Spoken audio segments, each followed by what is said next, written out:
I'm going to walk you through how I completely changed the exterior of our home. When we bought the home, I knew the exterior had so much potential, but it was really hard to see over the garden outside. Like literally, it was 5 to 6 feet high.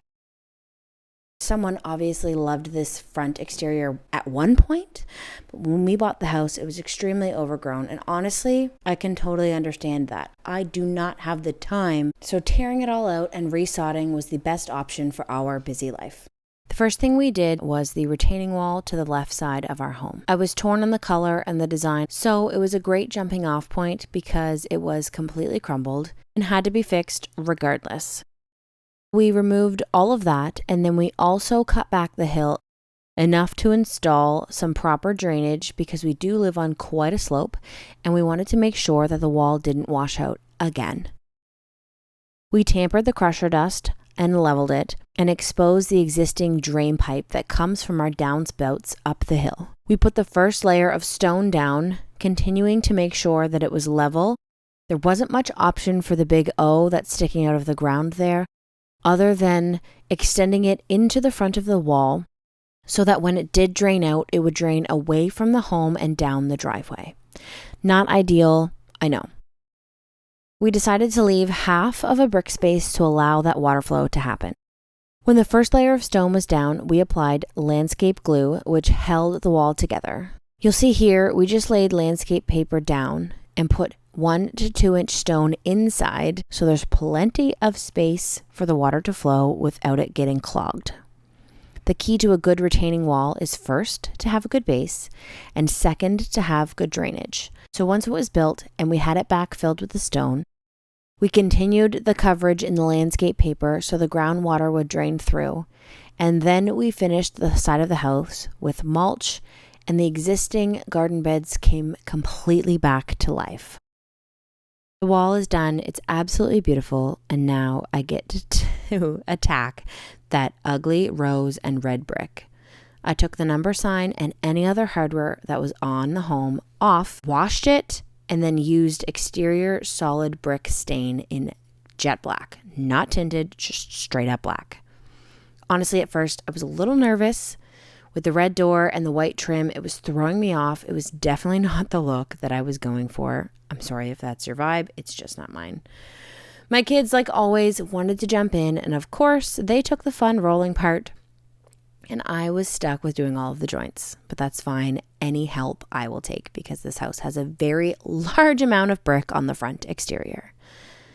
I wish I could tell you that I started and finished all of the exterior painting before I moved on to anything else, but that is a complete lie. Like every project that I've ever been on, I hop around. I was excited that the brick on the front of the home looked so good that I then hated the foundation part that was pink more than I did before. Not that it really matters, but I also kind of wanted my neighbors to see the vision I had. I'm new in the neighborhood and they're probably thinking, what is she doing? So I got these stone veneers and I used the same landscape glue for masonry that I used on the retaining wall, and I stacked them on the foundation using tile spacers in a brick pattern. I'm shocked at how good this looks, and I feel like people don't know that you can do this. Foundations are ugly no matter what color you paint them and what you do to try and hide them. And this is just a phenomenal solution. Once they were on, I let them dry for 48 hours, and then I filled them in with cement mortar after taking out the tile spacers. Make sure when you're doing this, you're either using a laser level or you are extremely cautious at leveling out each layer. Nothing worse than looking at a house and one of the bricks or lines that you see doesn't go with the rest of the leveled out home. Has anyone ever read the book If You Give a Mouse a Cookie? He's going to ask for a glass of milk. And when you give him the milk, he's going to ask for a straw and then a napkin. And then it goes to say he's going to need to look in the mirror to make sure that there's no crumbs on his face. And then he'll notice that his hair needs a trim. And chances are he's going to ask for scissors. And then when he asks for the scissors, it goes on that you give this mouse this cookie and it turns into this absolutely insane task. Anyway, at the end of the book, this mouse just loops back around to wanting another cookie. And it just goes to show pretty well the exact way that I do projects. I do one thing and it will inspire me to do something else that benefits the original project but doesn't finish that project. And then I'm doing that second thing, I'll notice something else and I'll need to update that as well because you can't have that be ugly and this be pretty. Eventually I will circle back around and finish it all. But what I'm saying is I starting to paint the brick black made me realize that the pink foundation was ugly. Then when that was done and the black was finished on just the front of the home, I realized how ugly the lights were. And they absolutely needed to be upgraded. If you need to learn how to upgrade your lights, I do have a link below. Like most of this content, I will have a smaller video how I did it step by step. All of those links can be found in the description. Once the lights were updated, I continued to paint the black, but then I realized how ugly the number sign was that I took off the home. So that brought me to a whole other level of fun. I saw something similar on a building once. It was a black building and it had a lime green sign and it wrapped around the top of the building, something industrial on it. Anyway, I loved that look and I've always had it in my head. I knew that I wanted the number sign to wrap around the house, and this was the perfect entrance for it to do so. What I did was I took poplar and I cut the wood on a 45-degree angle, stained it in an exterior stain, and I got these beautiful modern number signs from a local sign company, installed them on the front, but purposely as far over to the left, so you could really visually see the wrap around the corner when you drove down the street. Now, this number sign isn't going to work for all homes, but one of my favorite ways to upgrade a home is a beautiful number sign. I have done several on different properties that I've owned, and they've all been unique to the home. I'm going to have a video of all of them put together and a few that I found online that aren't mine for inspiration if you want to check that out as well.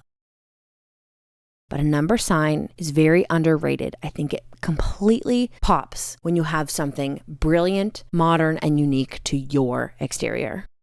And now that I have this new number sign up, the one that's currently on the garage door can be taken down, thank goodness. And that means I have one last part of the exterior flip, and that is the faux wood garage door. This project is probably the largest impact. I mean, maybe aside from painting the brick black, I don't know, but it's definitely the biggest wow factor. I took off the numbers and cleaned the garage door really well. I didn't have to prime it because it was already painted white. I washed it, let it dry, and then I put on the first base coat, which was a very ugly cream color. Very sloppy, I might add. I did that on purpose. I left it streaky because dimension in this project is everything. I have again a very detailed how to and what products I used down below in the links. It's also on my channel. Everything in this video is on my channel. So if you want to know how to complete this, if that's the only project you're doing, check that link out.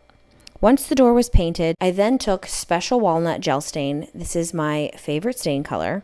This is also my first time doing this kind of faux wood look, so it took a few times and a few wipe-offs, but the gel stain doesn't cure for a very long time, so you do have a large working window. Once I got the hang of it, it went a lot smoother, and I am absolutely in love with the results. Neighbors stopped me and told me they couldn't believe I painted it to make it look like wood, and others who didn't see me in the painting process stopped and asked when I had the new door installed. It's just that good. Obviously, I couldn't leave the red and white front door the way it was, with the garage door looking the way it did. So I repeated the process, but I also upgraded the doorknob because that old brass handle was not the vibe. I hope you enjoyed this project. I hope I inspired you to tackle something on your exterior list or your interior of your home. Sometimes I binge watch DIY YouTube just to get inspiration to start moving on my own projects, even if it's not what I'm doing. Every DIY that I've done in this video is broken into a smaller DIY, or if it's not, I'm working very quickly to get it finished and on my channel. Check out my other content. Thanks so much for watching. Let me know if you have any questions. I check my comments regularly, and I will see you soon.